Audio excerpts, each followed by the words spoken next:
What's going on, everyone? It's Justin here, and this is a video of the new Nikon ZR. So I rarely do camera reviews. I would say only a couple times a year. There's always so much equipment coming out, and I feel like in this world, you're often caught with the next greatest thing. Whenever there's a new camera coming out, it is one that everyone seems to jump to or shift to or say that this is the next camera that is going to replace everything. But as someone who has been using a combination of the Red Komodo setup and a Red Raptor setup for quite a few years, while also using the Sony FX3 for many years as well as a go-to run and gun and social media camera, we have filmed hundreds of videos and have had the experience to be able to give you the perspective of what it is like and exactly who this camera is for, as well as how it performs relative to someone who was using the Sony FX3 before, as well as the larger Reds in studio as a camera that was much harder to bring on the go. For those who may not be subscribed to the channel, I made hundreds of tech videos each year, which is just like product reviews in the studio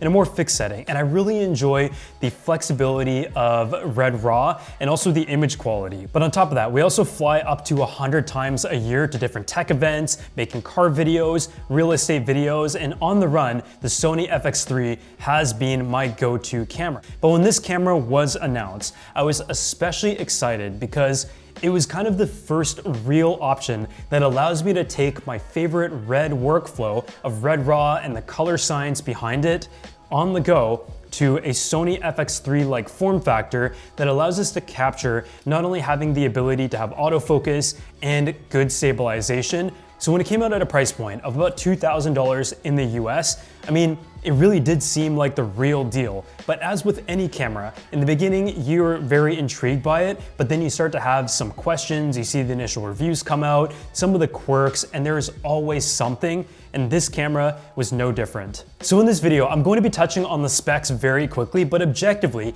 going to be showing you guys terabytes of footage that I have filmed in both lifestyle settings, studio settings, as well as low light, and just have a whole range of scenarios where I've essentially just thrown this camera into my workflow, filmed everything, and can tell you what it is really like to capture on the Nikon ZR.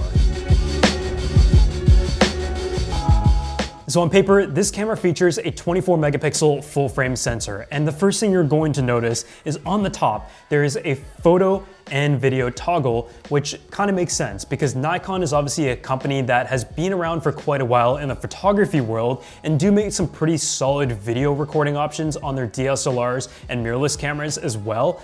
But having the two functions right here is just very odd to see for a Red camera. It is super compact. You can see how it fits in my hand. It is just such a small frame and body, and it's impressive how much tech they've been able to fit in within. Possibly one of the best features is that you have a 4-inch full flip out touchscreen that has a peak brightness of 1000 nits, and being able to monitor everything and control things on such a big screen has been such a joy, and I'm gonna talk a little bit more about that later. You also have the ports on the side here, so you're gonna find a mic port, headphone jack, micro HDMI, and USB Type-C. And when it comes to the card slots, they're on the bottom, located in the battery port, and you have a CF Express Type B, which is what you're gonna find on the larger Reds, as well as a micro SD, which is a very interesting combination.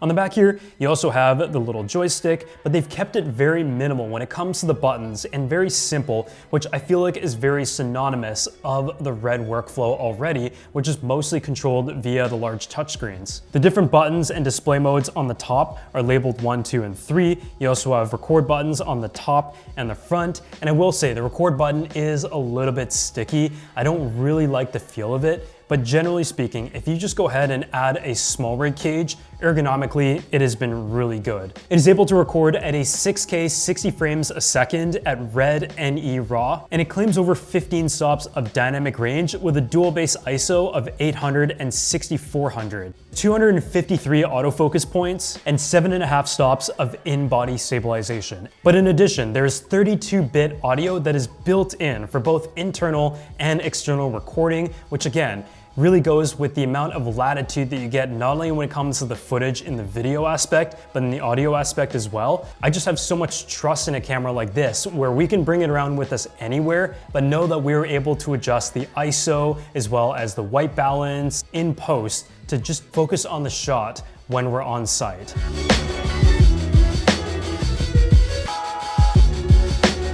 So on the topic of the creator space, I want to give a huge thanks to Artlist for sponsoring this video. And I'm sure you guys watching this video are all familiar with Artlist already. They're a full-fledged creative technology company that provides cutting-edge AI tools and digital assets for the next generation of creatives. I've been having a lot of fun with Sora 2, and Sora 2 Pro is actually now available on Artlist, and it is the most powerful image generation engine ever. You can use it as image to video and text to video generation. And on top of that, VO 3.1 is also on Artlist. So let's go ahead and give you guys a real example right here from this video and footage that we've captured on the Nikon ZR. So as I mentioned, I was at the Las Vegas Grand Prix at the Mercedes Team Formula One garage, and I was able to stand outside, take a look at the cars, play with the helmet, but obviously there were a lot of filming restrictions and I couldn't get all of the shots that I wanted, so I'm able to use Sora AI video generation to create the shot of my dreams.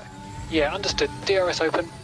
Copy. Braking in 5. Keep it tidy. Artlist is having their biggest annual holiday sale starting November 12th. So if you guys want to go ahead and get a major discount, you can get 40% off annual AI plans or 20% off the Max Pro annual plan, plus 2 extra months free with Artlist's huge holiday sale. And most importantly, you always get to try out the latest models the second they're released. So if you guys want to go ahead and check out the Artlist annual holiday sale for yourself, I'm going to drop a link on the screen and in the description section below, and a huge thanks to Artlist for sponsoring this video. When it comes to the actual image quality, that was instantly what I was blown away by. I've been using RED cameras for long enough in my daily workflow to really understand the color formats and what to expect out of a camera that has the RED color space. Shooting mostly at ISO 800 and under, and really just giving the Nikon ZR a chance in the workflow with no compromises or no special use cases, and getting an idea of what the footage was able to look like. And as you can see from here, I mean, the footage just has like that red look to it. Compared to my Sony FX3, I just found that the footage had more depth and also more latitude, being a 12-bit RAW format. And if you take a look at a video from like Matti Haapoja, for example, he shows us side by side of the Nikon ZR footage compared to what has become the industry standard of a great running gun camera, the Sony FX3. The autofocus was honestly pretty solid. It isn't as good as what I found on the Sony FX3, but it was solid enough to be able to use for eye tracking and face tracking, and its own little system is one that takes a little bit of getting used to if you haven't been on a Nikon camera before, but with the Sony G Master lens, it has been really good. And it features a X-Speed 7 processor, which is the same generation as what you'd find on the Z8 and the Z9 from Nikon. The stabilization, as you can see in the clips here, was also great. The built-in 5-axis in-body stabilization gives you 7.5 stops of stabilization. We found ourselves not really using the gimbal at all and just having it run and gun for vertical, for horizontal, and you can kind of hear the sensor shaking around when the camera is not in use, but the stabilization is definitely as advertised, and that is just something that is great to have in a camera of this size. When it comes to low light and night footage though, I feel like there was a really good scenario that we were able to test it at, and that was at the Formula One Las Vegas Grand Prix, where we were filming around the strip during the evening, trying to capture the night race vibes, and also having an opportunity to check out the Mercedes Formula One team garage.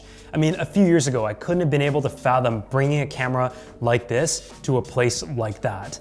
Usually in these scenarios, you're not allowed to bring a professional camera, one that is a certain size. And so having a camera so small that might look so innocent and like a typical hobbyist camera, but having 6K Red RAW within it is just incredible. The night footage looked really good, and when it comes to the low light situations, I was definitely impressed by the results. So when it comes to the usability, I will say some of the quirks involve the actual placement of the cards, maybe a few ports here and there, but I think they've done a really good job, and a lot of that usability is anchored by this large 4-inch screen. The port selection is also great. Aside from the micro HDMI, that is something that I don't really like. And probably the biggest thing is the battery door on the bottom. I feel like for a camera of this caliber, you should never have the memory card on the bottom. You also have a micro SD card slot, which, I mean, you can put up to a 1 terabyte card and be able to record like a backup track, for example. But I feel like the combination of a CF Express Type A or an SD card would have been nice, but I'm hoping in a future update we can just record straight to HDMI, because the other thing when it comes to usability is the massive file size.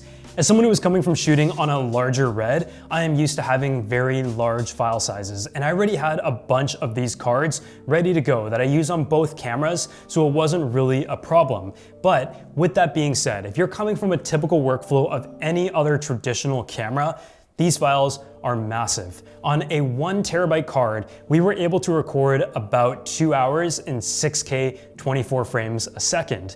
And so you do need to have a setup that is able to support those very large file sizes, because otherwise it can be extremely overwhelming to be able to handle all of that red raw. As for the photo mode, I actually found it to be pretty useful in a pinch. Being a 24 megapixel sensor, this is a camera that can be very good for photos. Obviously, there are a lot of cameras that are focused on photos that are going to be better options out there, but you can see they took that just as seriously here. And there was actually one scenario in a brand deal where I forgot my photo camera in the first stop and had to go the rest of the driving shoot using the photo functionality on the Nikon ZR. And I mean, it was really good.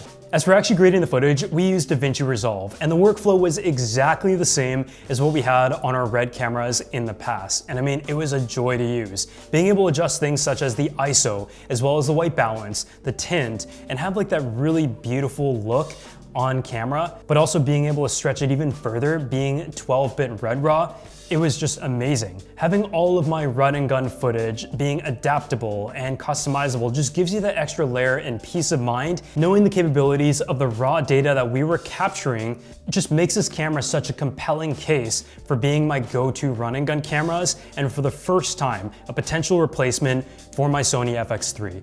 In the beginning, it was a lot of hype. I wasn't sure if it was exactly going to meet my expectations, or it was just another case of videographers jumping on a new trend, saying this is the next big thing, but then a few months later, recommending something else. Having the ecosystem of Sony lenses has also been great. So for all my primes, as well as my G Master lenses that I have really invested in, being able to use them on every single camera in my entire lineup has been great. But at the end of the day, the image quality, take a look at all of this footage. It just has like that red cinematic look to it. And now it is more accessible than ever before. I also had that skepticism when it came to battery life in particular, but honestly, a whole day of recording takes up just about 1.5 to 2 batteries, and you can charge it up via a battery pack through a USB Type-C port, and that was super handy. So at the end of the day, it has been an amazing end result, and I definitely see myself picking up a couple more of these and using this in our space for quite a few years to come. If you guys enjoyed this video, make sure to go ahead and drop a like, subscribe to the channel, and I'll see you all in the next one.